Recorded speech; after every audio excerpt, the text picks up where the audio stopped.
Madame, Monsieur, bonsoir et merci d'être sur Télé Africa. Merci d'être au rendez-vous de cette émission dédiée à l'élection présidentielle qui aura lieu le 12 avril prochain. Présidentielle 2025, on vous dit tout, une émission produite par Télé Africa avec évidemment la collaboration de la Matrix et de Radio Street 103. Merci beaucoup de nous suivre. Cette émission est la deuxième sur Télé Africa qui fait le point à quelques jours seulement de l'ouverture officielle de la campagne électorale le samedi 29 mars sur l'ensemble du territoire et dans la diaspora, les Gabonais mobilisés, notamment les appareils, les associations, les fédérations, les partis politiques, l'ensemble des forces vives de la nation, mais aussi les 8 candidats qui occupent l'espace en cette période de pré-campagne. C'est donc la dernière ligne droite avant l'ouverture officielle de cette campagne électorale. Dans cette émission, vous aurez un extrait de l'entretien que le président de la République a donc voulu donner aux médias, notamment TV5 Monde.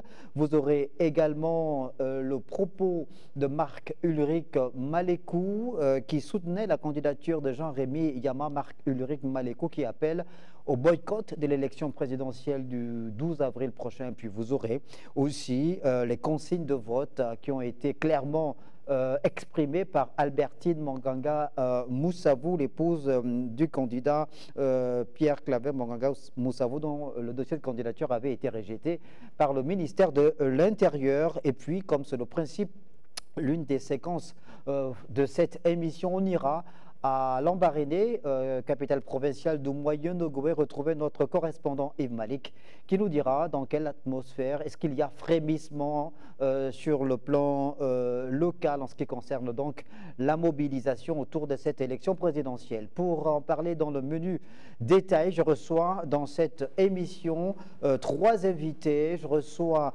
Jean-Christian Kombila, il est journaliste principal, coordonnateur général du collectif Les Témoins de l'Histoire. Monsieur Kombila, bonsoir. Bonsoir, monsieur. Je reçois également sur le plateau de cette émission Jean-Yves Tountoum, journaliste principal également. Il est directeur de publication du journal Le Temps, mais également des Pyramides Médias, un média en ligne. Il intervient aussi dans cette émission en sa qualité de président de l'OPAM. Monsieur Jean-Yves Tountoum, bonsoir. Bonsoir. Et j'ai aussi le bonheur et le plaisir de recevoir Fortuné Matiengui Mboula, qui lui, est universitaire, sociologue politique. Monsieur Fortuné Matiengui Mboula, bonsoir. Bonsoir. Merci beaucoup à tous les 3 d'être autour de la table pour que nous puissions décrypter l'actualité qui prévaut au Gabon sur le plan politique, essentiellement dominé par les préparatifs de l'élection présidentielle. Le thème de cette émission, élection présidentielle, les témoins de l'histoire au cœur du débat public.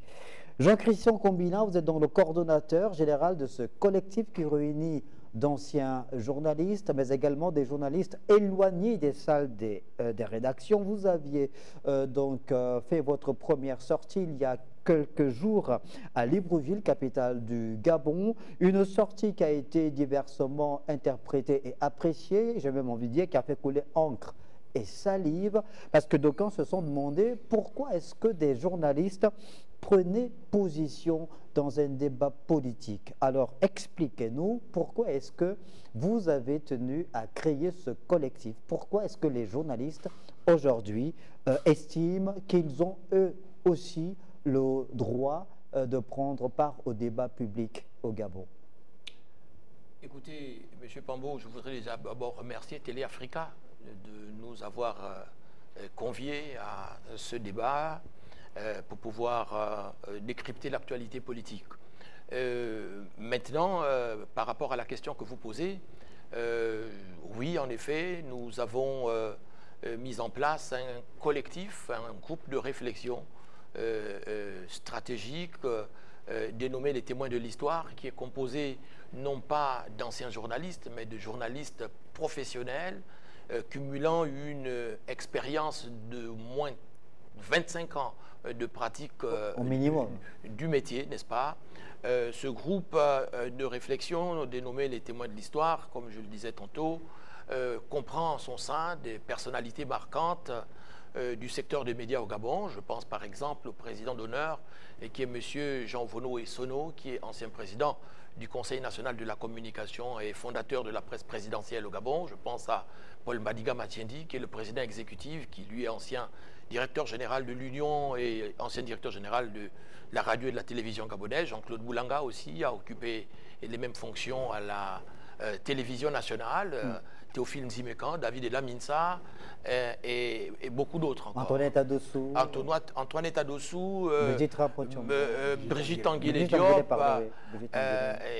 et beaucoup d'autres encore. Donc, nous avons mis en place ce collectif parce que le contexte l'exige.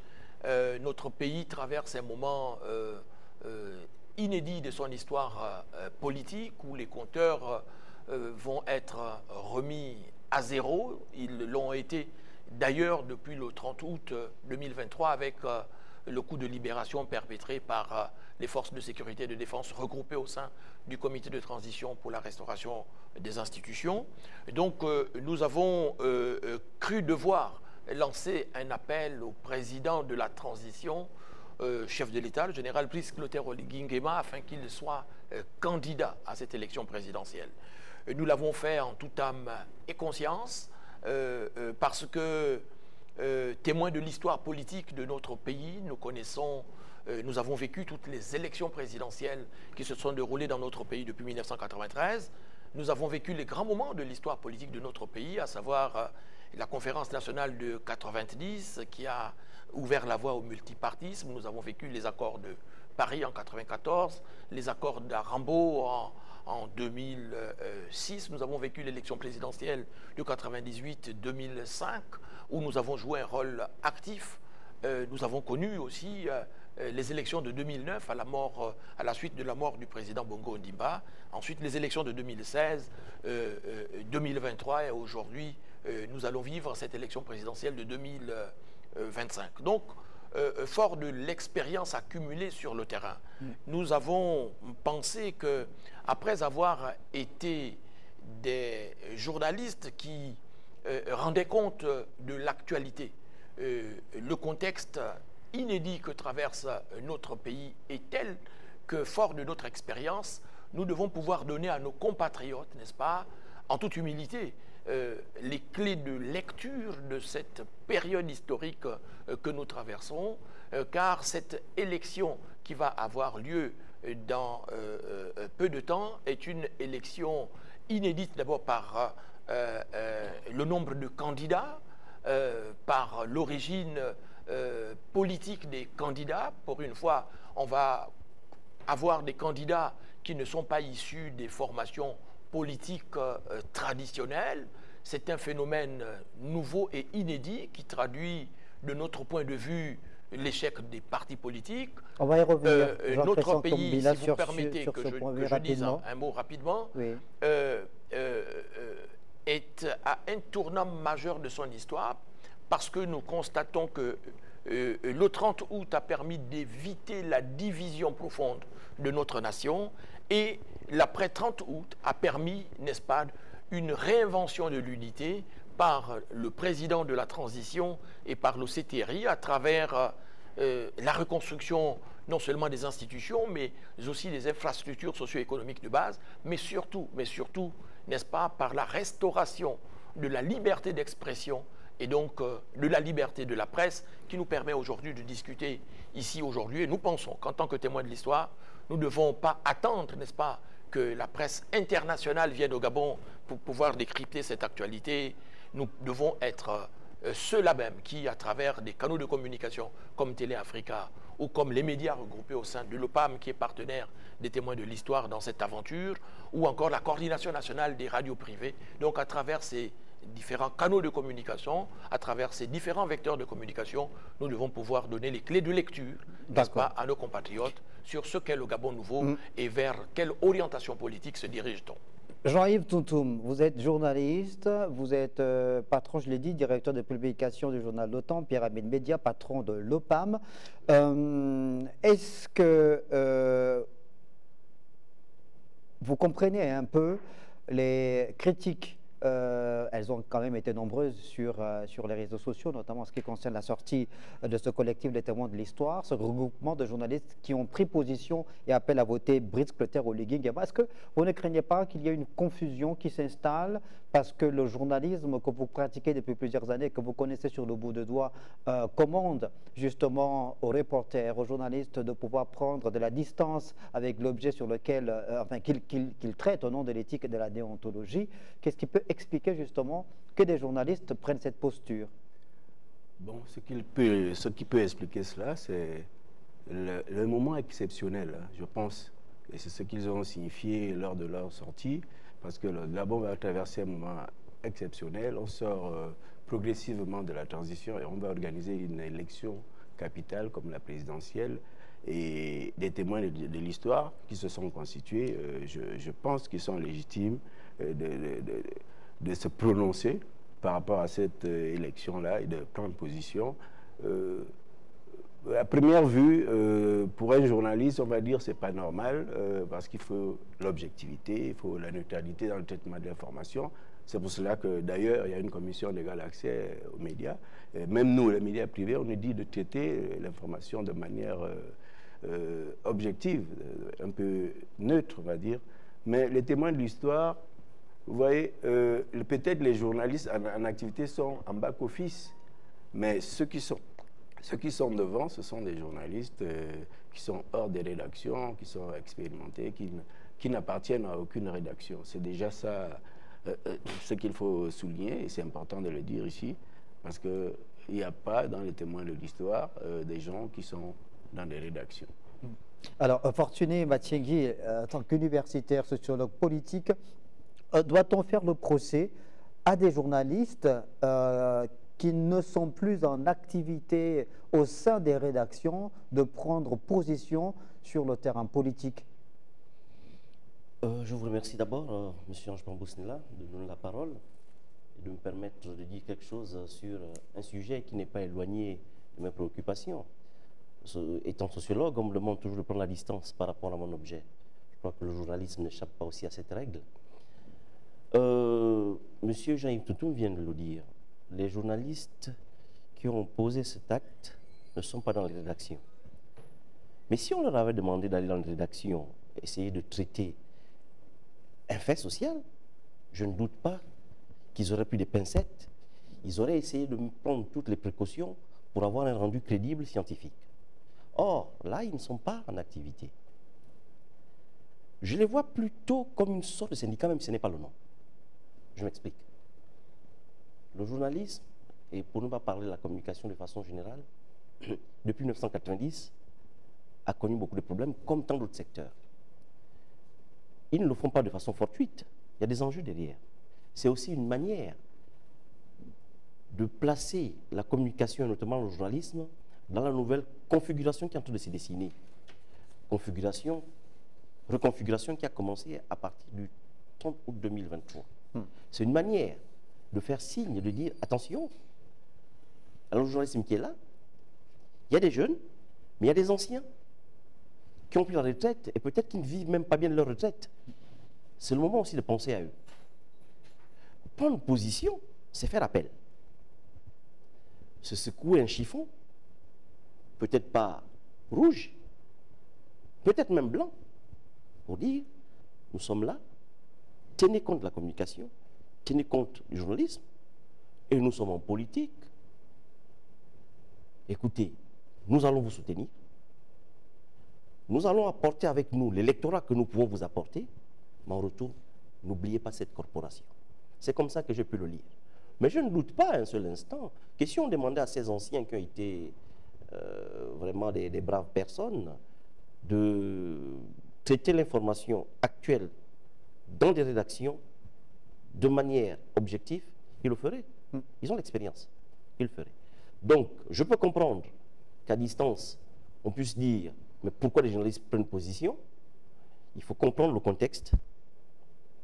Il faut comprendre les enjeux. Pourquoi ils le font, surtout. Mais je crois qu'ils sont en train de jouer là une question de survie de la profession journalistique et de la communication de façon générale.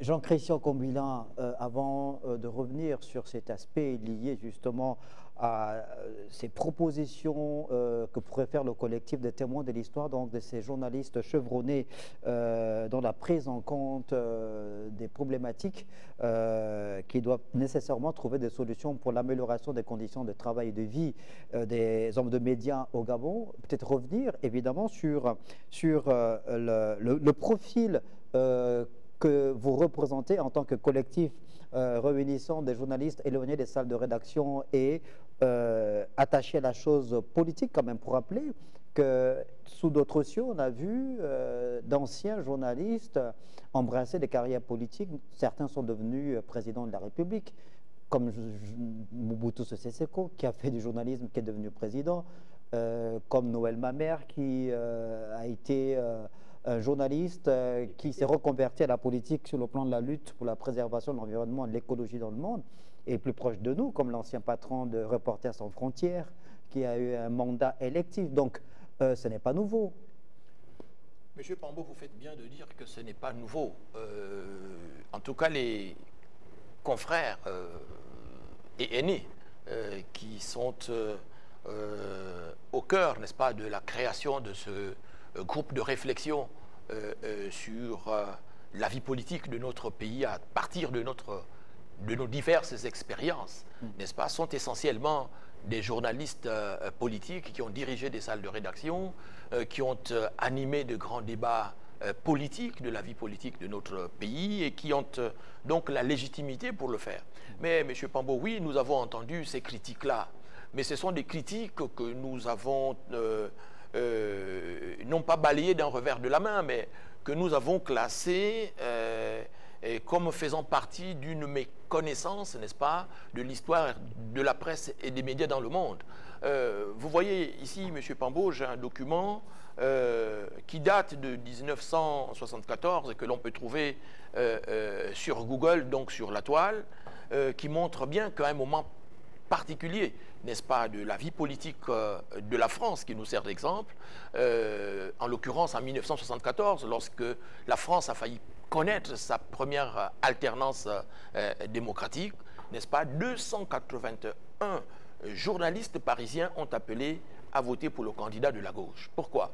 Parce qu'ils estimaient que la charte des journalistes qui était pratiquée en France, n'est-ce pas, ne garantissait pas un certain nombre de libertés d'exercice de la profession.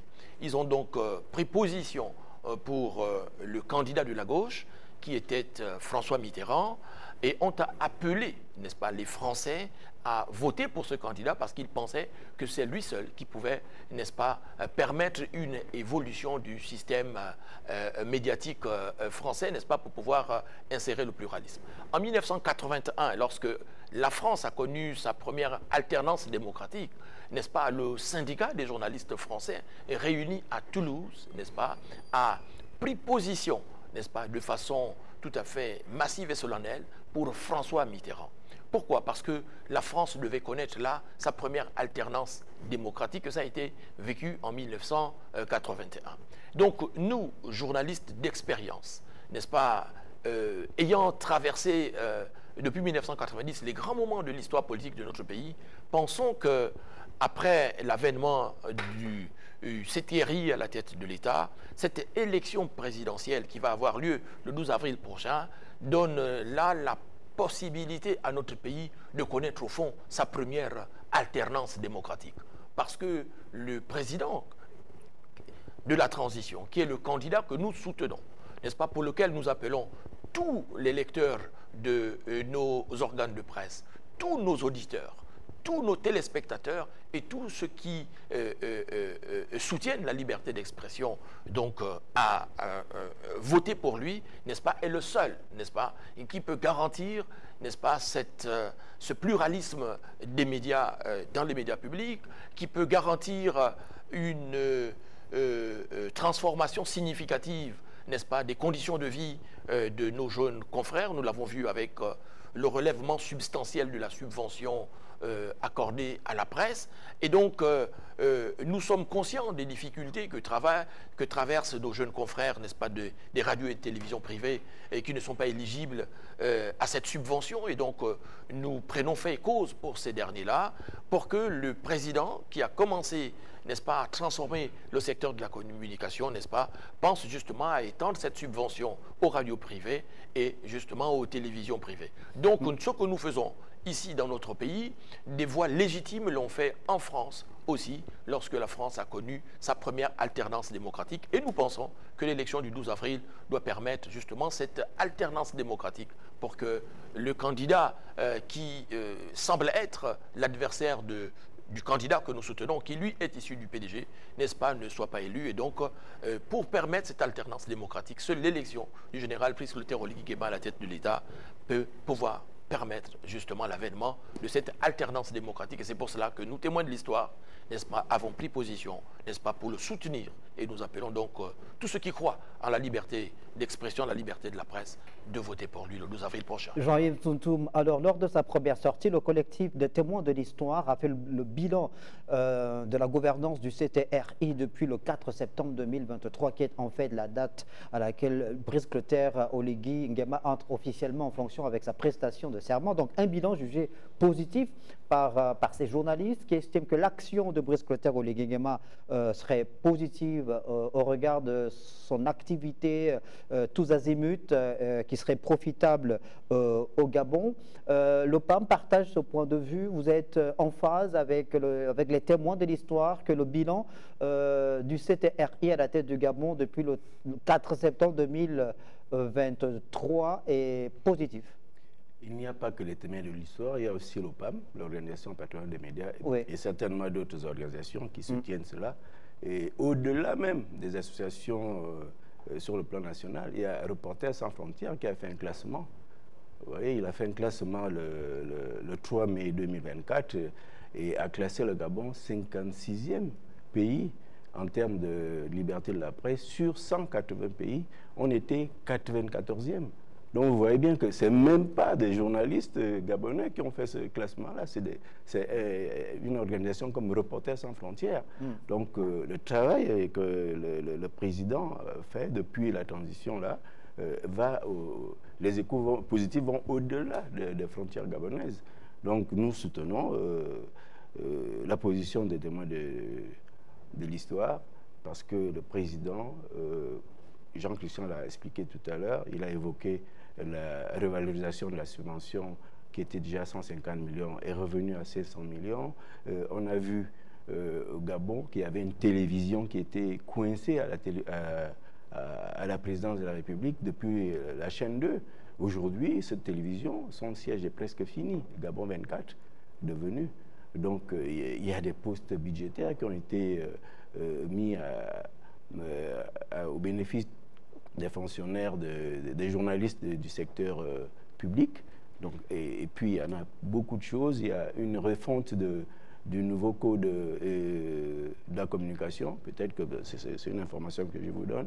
Moi, j'ai essayé de le lire. Il est révolutionnaire par rapport à celui de 2016. Donc, ce sont des avancées, ce sont des acquis que nous ne devons pas, comme ça, remettre en cause. Fortuné Batingui, alors est-ce que, en tant qu'universitaire, vous pouvez comprendre la difficulté dans laquelle pourraient se retrouver les journalistes à long terme, arriver à tenir ce jeu d'équilibre ou ce grand écart entre évidemment le soutien apporté par l'exécutif aux médias, mais le devoir de neutralité, d'objectivité, que les journalistes sont appelés à pouvoir mettre en pratique dans l'exercice de leur métier au quotidien? Je peux le comprendre, mais dites tout bien qu'il n'est pas interdit qu'une corporation soutienne un homme politique. Mais il l'a dit, ça ne se passe pas qu'au Gabon, presque dans tous les pays du monde. Il y a des corporations qui soutiennent directement, voire indirectement, des hommes politiques. Parce qu'on a une préférence politique, parce qu'on pense que c'est l'homme de la situation, parce qu'on pense qu'il y a une conjonction d'événements qui font en sorte que c'est l'homme de la situation, et les corporations soutiennent cet homme. Comme je l'ai dit, c'est un problème d'enjeu. Mais on soutient parce qu'en retour, on s'attend à quelque chose. est-ce que cela peut empêcher d'être professionnel parce qu'on a soutenu un homme politique? Ça ne remet pas en cause le professionnalisme de quelqu'un.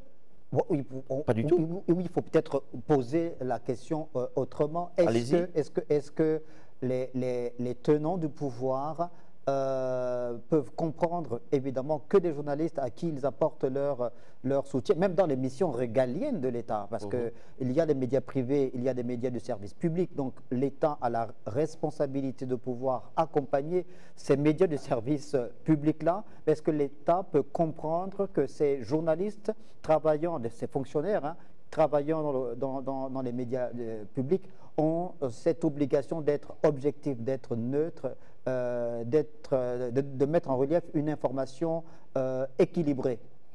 Il faut que le pouvoir le comprenne. Naturellement, le pouvoir doit pouvoir le comprendre. Mais s'il pose cet acte, c'est parce qu'il y a toute une histoire. Il l'a dit depuis 1990.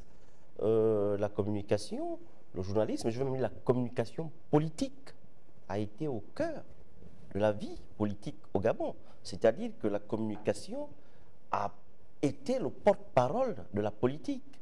Mais en retour, qu'est-ce que la communication a eu? Je crois qu'en toile de fond, c'est le problème qu'il pose.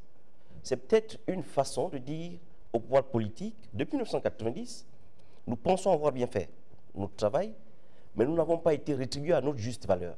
Il serait temps, avec ce soutien, de nous regarder un tout petit peu. C'est pourquoi je parlais d'enjeu. Qu'est-ce qu'il gagne à le faire? Mais il gagne à ce qui a été dit tout à l'heure, à la révalorisation des carrières, à la dotation d'un nouveau matériel, à des meilleures conditions de travail. Mais quand on parle comme ça de la communication, il n'y a pas que la communication. Il y a toutes les autres corporations. Bon, je veux un peu embrayer pour dire que, mais il n'y a même pas que la communication et le journalisme, même si les autres ne se prononcent pas. Parce que, je viens de le dire, il y a une conjonction d'événements qui font en sorte que le candidat Oligui soit le mieux placé pour remporter cette élection. Conjonction d'événements. C'est le sociologue qui analyse, qui décrypte, c'est ça? Bien entendu. Regardez un peu la création du rassemblement des bâtisseurs. Les rassemblements des bâtisseurs disent, tous ceux qui veulent nous rejoindre au volontariat, venez nous retrouver. Ils ont dénombré la dernière fois 1200 associations. Ils sont à plus de 2000 aujourd'hui. Ils sont à plus de 2000. En fait, regardez ce que ça fait même à l'extérieur. Peut-être que nous, au Gabon, ne le voyons pas. Mais à l'extérieur, le rassemblement des bâtisseurs, donc le président Oligui est en train de se construire une légitimité qui ne se discute même pas. Il dit au volontariat. Mais ça peut se compter le nombre de signatures. On peut regarder, ça peut se compter. Il est en train de construire sa légitimité. Et s'il remporte cette élection, mais c'est parce qu'il a d'abord eu un travail de fond. Il allait chercher lui-même les électeurs par le rassemblement des bâtisseurs. Ils sont venus volontairement. Donc, quand je parle de cette conjonction d'événements qui vont lui donner, je suppose, une certaine légitimité, en retour, dès qu'il est élu, et là, ils ont posé le problème, j'ai dit, ils agitent un chiffon, peut-être pas rouge, mais blanc. La paix. Pour dire, il ne faut pas oublier la communication. Depuis 1990, nous avons toujours été au cœur de la politique. Il est temps aussi en retour de nous renvoyer l'échelle pour que nous puissions bien faire notre travail. Je le dis encore, il n'y a pas que le domaine de la communication. Toutes les corporations du Gabon attendent de cette élection ou du champion de cette élection qu'il regarde un peu les conditions de vie et de travail de tout le monde. Jean-Christian Kobila, alors vous l'aviez dit autour de la table, le caractère d'exception dans laquelle se trouve le Gabon depuis le 30 août 2023 à la faveur du coup d'État devenu coup de libération au regard de la forte adhésion populaire. Cette exception fait que c'est une élection présidentielle exceptionnelle dans un cadre d'exception, donc de transition dans notre pays. Le fait qu'il y ait cette espèce d'adhésion populaire, de raz-de-marée autour de Brice Clotaire Oligui Nguema. Vous avez énuméré tous les points positifs, toutes les actions positives qui ont été donc menées par le CTR et à l'endroit des communicateurs, des médias. Est-ce que ça met les médias sous pression, la haute autorité de la communication sous pression par rapport à la neutralité, au devoir de neutralité, parce que c'est une élection présidentielle qui voit la participation de 8 candidats. Et il faut évidemment mettre tout en place pour que ces 8 candidats-là bénéficient de la même couverture optimale de la part des médias de service public.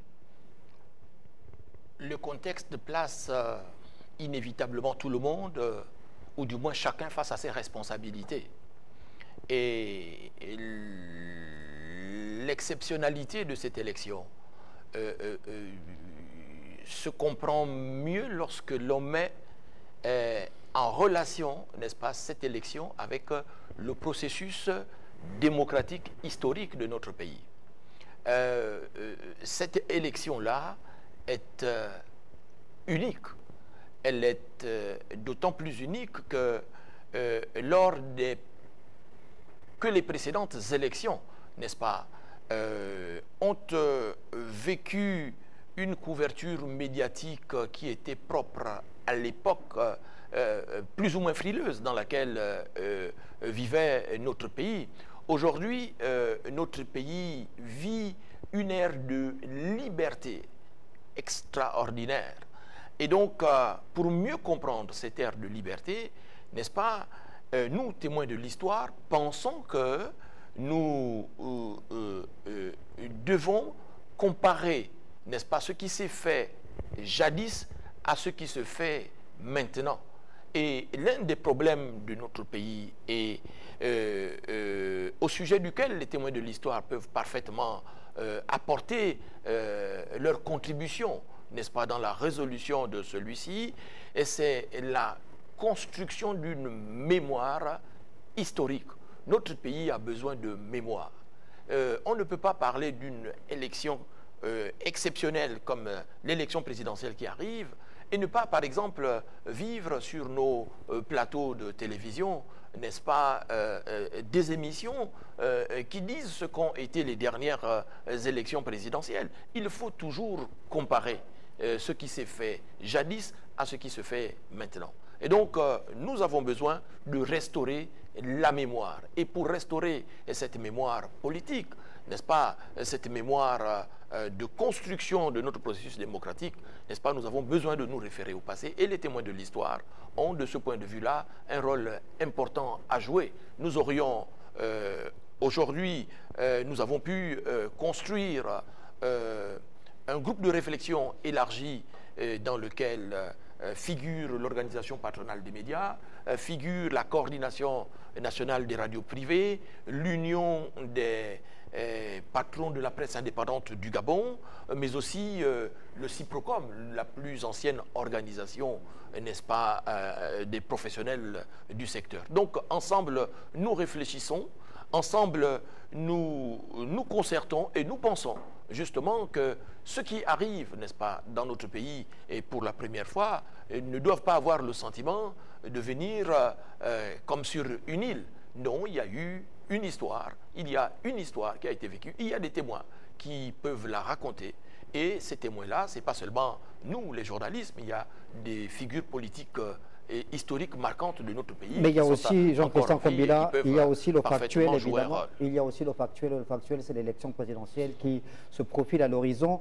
L'importance pour les journalistes de faire, Jean-Yves Toutoum, je vais revenir vers vous, Fortuna Batiengui. Jean-Yves Toutoum, l'importance pour les journalistes de faire la promotion du débat pluraliste, du débat contradictoire sur les antennes de radio, de télévision, même dans les médias en ligne. Oui. Ou bien est-ce que la démocratie ne s'en trouverait pas mieux justement si on faisait davantage la promotion de ces débats contradictoires, de ce pluralisme d'expression? Il y a 8 candidats, il n'y a pas que Brice Clotaire Oligui Nguema sur la ligne de départ. C'est ce qui garantit la liberté de la presse. Il y a 8 candidats.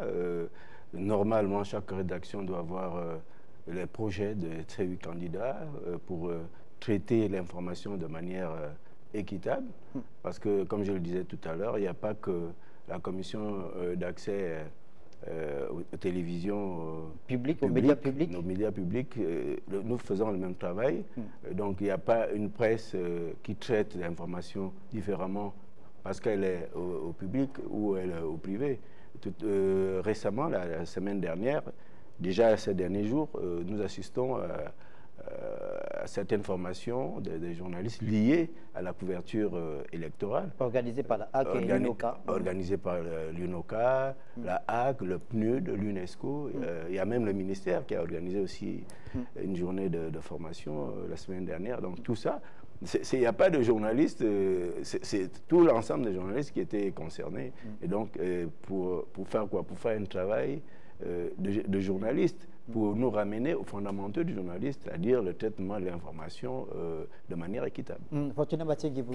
Oui, je voulais dire que la lecture des rapports de force de cette élection n'empêche pas les journalistes d'être objectifs. Par exemple, la HAC de faire son travail de redistribution équitable de la parole parmi les candidats. Il faut comprendre ici qu'il y a une certaine lecture des rapports de force en présence. Et suite à cette lecture des rapports de force, un groupe de journalistes, pour la plupart à la retraite, se sont prononcés et ont dit on va soutenir celui qui nous semble le plus à gagner cette élection. C'est une lecture qu'ils ont eu à faire. Ils ont fait une lecture sociologique, politique. Mais est-ce que ça empêche le travail des différentes rédactions? Ça n'empêche pas le travail de la HAC. Et dit tout bien que voici une institution qui, depuis un moment, fait bien son travail. J'ai parfois commis aussi des travaux d'étudiants sur le temps d'antenne des différents candidats. Mais tenez-vous bien, il y a des raisons qui ressortent. Parfois, les candidats de l'opposition refusent eux-mêmes de répondre aux appels. Là où on pense toujours qu'ils sont censurés. Non. Non, non, non. Parfois, les rédactions, les journalistes appellent tous les candidats, mais il y en a qui ne veulent pas venir. Bon, pour X ou Y raison. Donc, je ne suis pas là en train de dire que tout va bien dans le meilleur du monde au niveau de la communication des journalistes. Ce n'est pas cela que je dis. Je ne dis pas qu'il n'y a pas de journalistes partisans. Je ne le dis pas. Je suis en train de vous faire comprendre quelque chose. Il y a eu, de la part de certains compatriotes, une certaine lecture des événements. Et pour ne plus vivre ce qu'ils ont à vivre depuis 1990, ont décidé de soutenir un candidat. Ce candidat, pour eux, est celui qui pourrait l'emporter. Mais ce n'est pas fini. S'ils l'emportent, j'ai dit tout à l'heure qu'ils ont agité un chiffon, peut-être pas rouge, mais blanc. Une sorte d'appel pour dire ne nous oubliez pas. Il est temps aussi que la corporation puisse trouver ses lettres de noblesse et que chacun puisse vivre de son travail. Parce que n'oubliez pas qu'ils regardent un peu ce que sont devenus les anciens communicateurs, les anciens journalistes. Mais comme dans beaucoup de secteurs, certains n'arrivent même pas à vivre de leur retraite. Est-ce que ça doit continuer comme ça? Et qui est à même de corriger ce genre de choses? Ils ont fait leur lecture. Est-ce que cela peut se comprendre? Moi, même pour ceux qui portent des critiques, je comprends bien. Mais c'est un problème de lecture de la situation politique, lecture du rapport de force et lecture de celui qui peut aider à corriger ces dysfonctionnements sociaux. Si vous permettez juste un mot par rapport Rapidement, oui. Alors, vous voyez, depuis 1993, première élection démocratique dans notre pays, les candidats, ou du moins le vainqueur, a toujours été issu d'un parti politique. Et les candidats ont toujours été investis par les partis politiques. Mais jamais auparavant, les journalistes ne se sont prononcés en tant que corporation en faveur d'un candidat. Or, cette année, nous l'avons fait en toute responsabilité, parce que d'abord nous constatons que le candidat que nous soutenons offre des gages républicains et de sacrifices dans le service de l'État que les autres candidats n'ont pas offert par le passé. Ce candidat que nous soutenons n'a pas de parti politique. Il n'est pas partisan. Et sa trajectoire professionnelle, n'est-ce pas, l'a préparé au service de l'État jusqu'au sacrifice suprême. Et donc nous, journalistes, n'est-ce pas, jamais partisans, et dont certains ont payé au prix fort, le fait de ne s'être pas engagé de façon partisan, partisane. Jamais partisan, peut-être pas. Non, non, jamais encarté dans les partis politiques. Oui, d'accord, ça oui. Et ceci a fait en sorte que certains d'entre nous l'ont payé au prix fort. Or, nous nous retrouvons aujourd'hui, dont moi-même, n'est-ce pas, resté près de 12 ans, n'est-ce pas, sans activité et ayant subi de façon arbitraire cette traversée du désert. Mais bref, nous regardons vers l'avenir et nous comptons sur le président actuel de la transition pour pouvoir le corriger. Donc le président Brice Clotaire Oligui Nguema n'a pas de parti politique. Et donc il n'est pas partisan. Il est vraiment au service de l'État. Et donc cette, comment je vais dire ça, cette caractéristique de sa personnalité politique a fait en sorte que nous, journalistes, n'est-ce pas, éloignés des salles de rédaction et d'autres à la retraite, relevons que, pour une fois, on va voir arriver sans doute à la tête de l'État, par notre volonté, parce que nous irons le voter, quelqu'un qui n'a pas de parti politique et qui est vraiment au service de l'État. Et donc, nous devons le soutenir et devons appeler nos compatriotes à le voter, à voter pour lui le 12 avril prochain. D'accord. Sur le terrain, la mobilisation, on l'a dit, des partis politiques, des associations, des fédérations qui continuent à ratisser large, des adhésions au sein notamment du Rassemblement des bâtisseurs. Et parmi les 8 candidats, d'autres sont sur le terrain. Le candidat Brice Clotaire Oligui Nguema a enfin accordé une interview exclusive aux médias gabonais, notamment aux médias du service public, Gabon Première et Gabon 24, mais aussi à l'international, à TV5 Monde. Je vous propose d'écouter un extrait de cet entretien de Brice Clotaire Oligui Nguema à voir sur TV5 Monde, dans lequel il revient sur ce caractère inclusif de la transition lancée depuis le 4 septembre 2023. Vous avez dans votre gouvernement, Monsieur le Président, beaucoup de membres issus du PDG, le parti d'Ali Bongo. Donc finalement, pas véritablement de rupture. N'y a-t-il pas un risque avec votre présidence que ce système perdure? Le système ne perdure pas. Et je ne le pense pas. Depuis le 30 août, j'ai été inclusif. Je travaille avec tous ceux qui peuvent m'accompagner et qui ont la volonté pour que ce Gabon change. Les PDGistes, ce sont des Gabonais. Et je ne suis pas PDGiste. Dans mon gouvernement, ils ne sont que 5 sur 35. Je suis aussi pour la rupture. La rupture des mauvaises mentalités. La rupture avec les mauvaises habitudes. La rupture avec ce système. Mais pas la rupture pour tuer ou marginaliser certains Gabonais. Voilà, c'était donc là l'extrait de cet entretien que Brice Clotaire Oligui Nguema, président de la transition, président de la République et candidat à l'élection présidentielle, a donc donné à TV5 Monde. Tout de suite après cet autre extrait de Marc Ulrich Malekou, qui avait notamment soutenu le non lors du référendum du 16 novembre 2024 et qui soutenait la candidature de Jean-Rémy Yama. Lui, il est à rebours du propos de Brice Clotaire Oligui Nguema. On l'écoute. La coalition pour la rupture avec la France-Afrique, le système Bongo PDG-CTRI est un regroupement de Gabonais de l'intérieur, donc vivant au pays, et de ceux de la diaspora. Nous appelons au boycott parce qu'il s'agit justement d'une élection dans laquelle aucun candidat retenu pour ce scrutin ne répond à l'idéal idéologique de notre alignement politique. Notre idéal idéologique réside dans la fin des accords avec la France-Afrique, des accords vassaliques, et également la fin de son bras armé qui s'appelle le système Bongo-PDG, qui précarise les Gabonais depuis plus de 60 ans. Notre objectif est d'éventrer ces deux monstres qui sont responsables des malheurs des Gabonais et de la prise en otage du pays. Et tant qu'aucun candidat n'a chevillé au corps ses valeurs politiques et idéologiques, puisqu'il n'y a pas de représentants retenus parmi ceux qui sont sur les starting blocks pour défendre ces valeurs, alors nous estimons que cette élection est un regroupement des personnes qui défendent tout. Voilà, Fortuna Batigué, est-ce que vous pensez que cette posture prise par Marc-Ulrich Malekou est utopiste?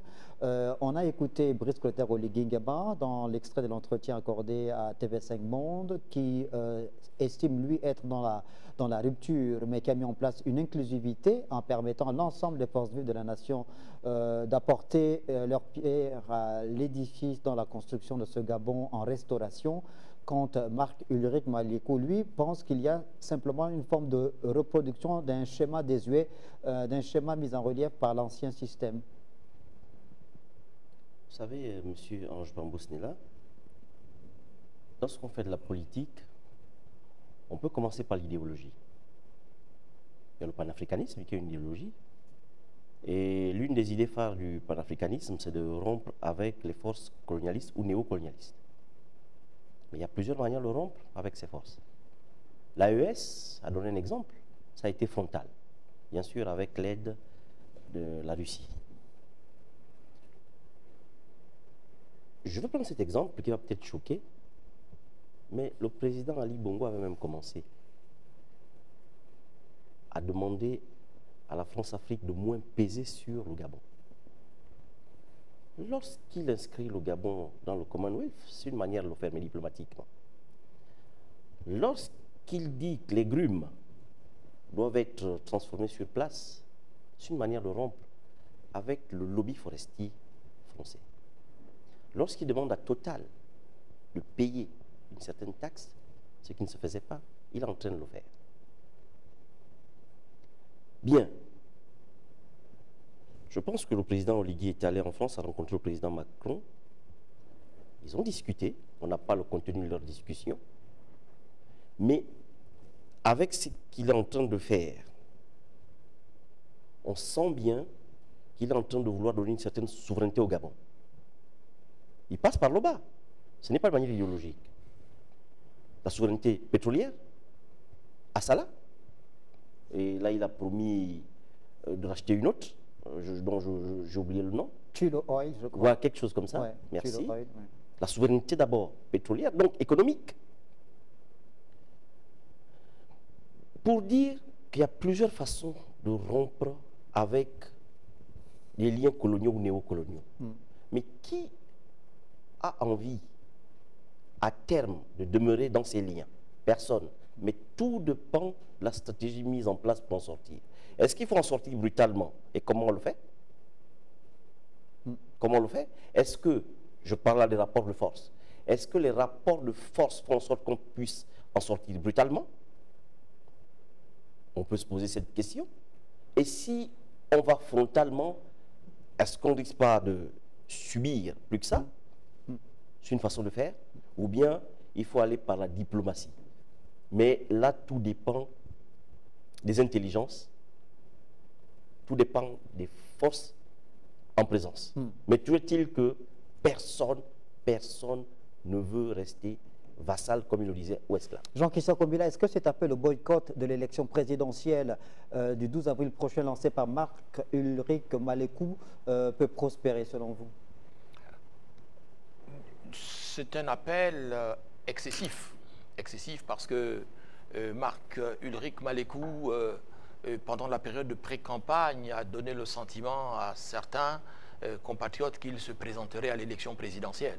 Et donc, il ne s'est pas présenté à l'élection présidentielle. Il a décidé d'assujettir sa candidature ou sa potentielle candidature à celle de M. Yama. Et donc, si lui-même n'est pas candidat aujourd'hui, ce n'est pas tant la faute des organes de la transition, c'est parce qu'il n'a pas voulu être candidat, il a préféré, n'est-ce pas, aller soutenir Jean-Rémy Yama.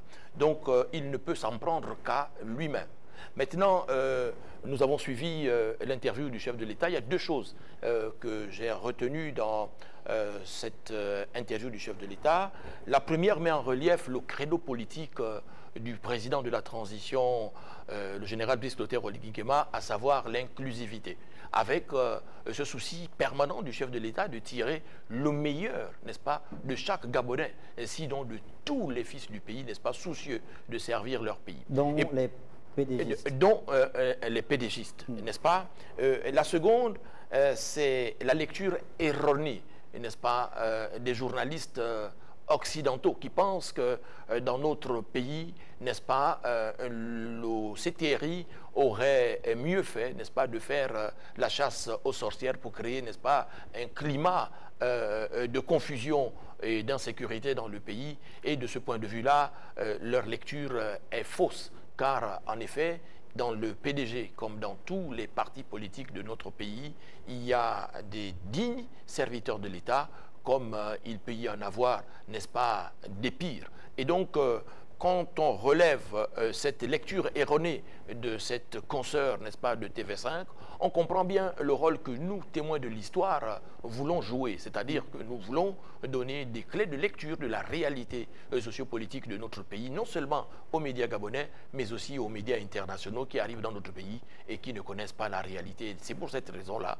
qu'ils posent ce type de questions totalement en déphasage avec nos us et coutumes, et sinon même avec la mentalité purement gabonaise. Alors, on avait promis diffuser ce reportage de nos confrères de TV régionale et médias en ligne. Je ne sais pas si le temps qui nous est imparti peut nous le permettre. On devrait normalement aller maintenant du côté de Lambaréné, avoir notre correspondant Yves Malik, le temps que la régie entre en communication avec Yves Malik, afin qu'il nous dresse un peu le tableau de ce qui se passe actuellement dans la ville de Lambaréné, capitale provinciale du Moyen-Ogooué, en rapport avec l'organisation de cette élection présidentielle dont la campagne est prévue s'ouvrir samedi 29 mars prochain.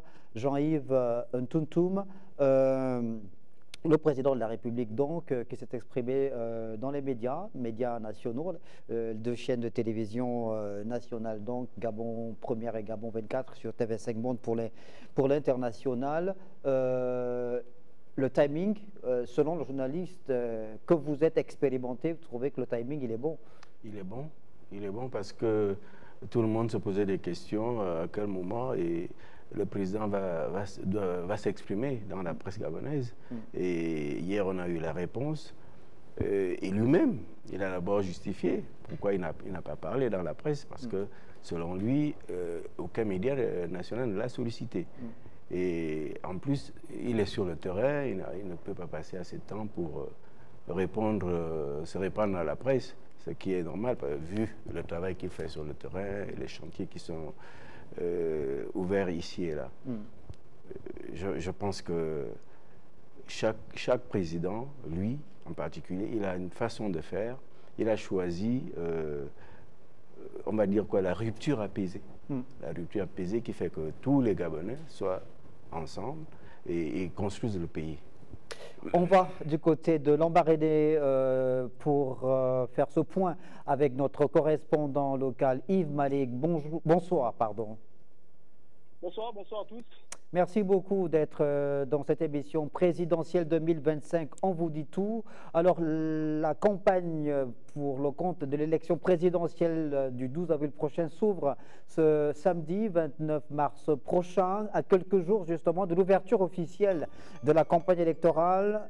Comment ça se passe du côté de Lambaréné sur le terrain? Est-ce que vous sentez une forme de frémissement dans les rues de la ville du Dr Schwezer? Alors, il faut déjà rappeler qu'il s'agit effectivement, comme vous l'avez signalé un peu plus haut, c'est l'élection présidentielle. C'est un moment clé dans la vie politique d'un pays. Il faut signaler que l'élection, justement, le moyen par lequel les populations ou les électeurs élisent leurs dirigeants. Et là, il s'agira d'élire le président de la République pour les 7 prochaines années. Alors, c'était un moment clé, je disais tantôt, et sur le terrain, pour faire une analyse assez réaliste. Alors, on a un peu... C'est un peu timide, pas grand-chose sur le terrain, la vie est toute normale. Par contre, on constate, notamment en week-end, une espèce d'offensive menée par les associations sur le terrain, donc qui ferait un peu écran aux partis politiques classiques. Les associations connaissent un foisonnement assez important sur le terrain depuis quelque temps. C'est une véritable reconnaissance. Et vraiment, c'est une offensive plutôt à l'avantage du candidat Brice Clotaire ou Guindema, il faut le signaler, parce que ces associations ne prêchent que pour cette chapelle-là. Mais en face aussi, on a du mal à trouver des sons de cloche discordants. Rappelez également qu'il n'y a pas longtemps, il y avait la tournée d'Alain-Claude Billet-Binzé, opposant, on va dire, pour des raisons évidentes, donc qui était sur le terrain également, qui avait mené quelques activités. Voilà, Alain-Claude Bilibizé dans la province du Moyen-Ogooué, plus particulièrement à Lambaréné, où il avait échangé avec les populations de la capitale provinciale du Moyen-Ogooué. Vous aviez parlé tout à l'heure de la mobilisation des associations. Est-ce que c'est dans cette vaste campagne d'adhésion lancée par le Rassemblement des bâtisseurs? Alors, effectivement, si j'ai bien compris votre question, le Rassemblement des bâtisseurs est vraiment la plateforme associative la plus présente. Hein. Il ne s'agit pas seulement de Lambaréné, un peu partout. On la trouve très, très, très présente, la voix très, très présente, qui ratisse très, très large. Tout le monde vraiment court pour intégrer cette plateforme, puisqu'il y a eu des appels qui demandaient effectivement aux populations, aux compatriotes de pouvoir intégrer cette plateforme-là. Donc, c'est la plateforme la plus en vue, puisque chaque semaine, elle mène quand même quelques activités dans les localités. Là, elle était présente à Lambaréné pour mener une autre activité. Et on sait, hein, c'est un peu ce scénario qu'on aura un peu pendant ces jours de campagne, où on aura les bâtisseurs qui seront très présents et puis d'autres associations dans la même fourchette qui vont accompagner la campagne du président de transition. Dernière question, Yves Malik. Alors, on sait que vous êtes un homme de terrain, vous avez accès quasiment à tous les milieux. Est-ce que vous sentez que les populations accordent un intérêt à cette élection présidentielle du 12 avril prochain? Oui, il faut le signaler, je le disais tantôt plus haut, l'élection présidentielle, c'est un moment clé dans la vie d'un pays, notamment pour les populations. Personne ne s'amuserait effectivement même si, effectivement, dans la vie politique du pays, il y a eu une espèce de ralentissement de l'intérêt de l'élection, mais quand même, depuis par exemple le coup de libération d'août 2023, il y a un intérêt, les Gabonais reviennent peu à peu aux élections. Vous allez voir, là par exemple après l'élection, on aura certainement des élections locales législatives. Il y a un intérêt particulier. Tout le monde, chacun de nous veut donner. Quand je dis chacun de nous, on est obligé de s'inclure là-dedans aussi, parce que nous sommes quand même des citoyens, des compatriotes, nous sommes des Gabonais, de s'inscrire dans la vie politique du pays. Et là, l'élection présidentielle, c'était un moment, c'était un choix. C'est un choix quand même, chacun de nous doit apporter. Ce ne serait pas bien quand même de voir qu'il y a une élection, d'autres personnes vont pouvoir apporter leurs décisions, et nous, on sera là en marge. Non, je pense que tout le monde gagnerait à s'impliquer effectivement dans cette atmosphère-là, dans cet épisode-là, dans cette ambiance-là. Merci beaucoup, Yves Malik. Merci pour votre intervention dans cette émission. On aura le plaisir de vous retrouver dans les prochains jours pour nous donner une autre lecture de cette actualité en rapport avec l'élection présidentielle qui sera organisée le 12 avril prochain, notamment du côté de la province du Moyen-Ogooué. Alors, on va faire un dernier tour de table avant de mettre un terme à l'émission, puisque je crois qu'il nous reste moins de 5 minutes avant de mettre un terme à cette émission. Jean-Christian Kombila, en guise de conclusion, que pouvez-vous dire au nom du collectif Les Témoins de l'Histoire que vous représentez ce soir dans cette émission? Et les Témoins de l'Histoire ont appelé le président de la transition, chef de l'État, général Brice Clotaire Oligui-Nguema, à être candidat. Le président est candidat. Nous sommes satisfaits de cela. Nous nous sommes engagés à soutenir pleinement le président candidat. Nous nous sommes engagés à le faire élire, et nous avons aujourd'hui élargi le groupe de réflexion à un certain nombre d'organisations syndicales et patronales du secteur. Je pense à l'OPAM, je pense à l'Union des patrons de la presse indépendante du Gabon, je pense au CIPROCOM, à la coordination nationale des radios privées, bref, mais aussi à des figures emblématiques, n'est-ce pas, du secteur de la communication, aujourd'hui à la retraite. Et donc, ensemble, n'est-ce pas, nous nous préparons à aller sur le terrain, mais nous devons encore faire une ultime sortie avant le début de la campagne, au cours de laquelle nous allons mobiliser, n'est-ce pas, non seulement les professionnels du secteur, qui sont notre première cible, n'est-ce pas, en tant que citoyens, en tant qu'électeurs, mais nous allons également mobiliser tous les partisans de la liberté d'expression dans notre pays, afin que le 12 avril prochain, tout le monde vote comme un seul homme, le général Brice Clotaire Oligui-Nguema. Jean-Yves Toutoum. Les médias constituent, on va dire, un maillon essentiel dans la chaîne des élections, notamment l'élection présidentielle qui est la plus importante. Et nous sommes heureux que ces derniers temps, les professionnels des médias ont eu des formations dans la couverture, allant dans le sens de la couverture des élections. Et nous avons dit merci à nos partenaires de toujours. Et ça voudrait dire quoi? Ça voudrait dire que la presse doit faire son travail, même si, quelque part, on peut soutenir un candidat, mais l'objectivité doit se refléter dans le traitement de l'information. Faustin Mathiengui Mboula, sociologue politique. L'élection présidentielle du 12 avril prochain voit donc la participation de 8 candidats sur la ligne de départ. Est-ce que vous pensez, avec le regard qui est le vôtre, de faire observateur de la vie au sein de la société, que cette élection présidentielle est déjà pliée d'avance?